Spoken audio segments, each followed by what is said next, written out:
Nagbabala si mamamayang Liberal Party List Representative Laila De Lima ng mga posibleng mangyari kasunod ng kanselasyon ng Supreme Court sa impeachment case ni Vice President Sara Duterte.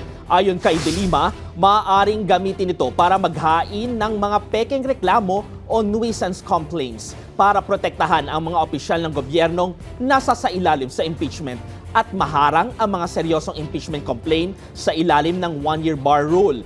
Dagdag pa ni De Lima, garantisado namang maghahain ang Kamara ng motion for reconsideration sa naturang desisyon ng Korte Suprema.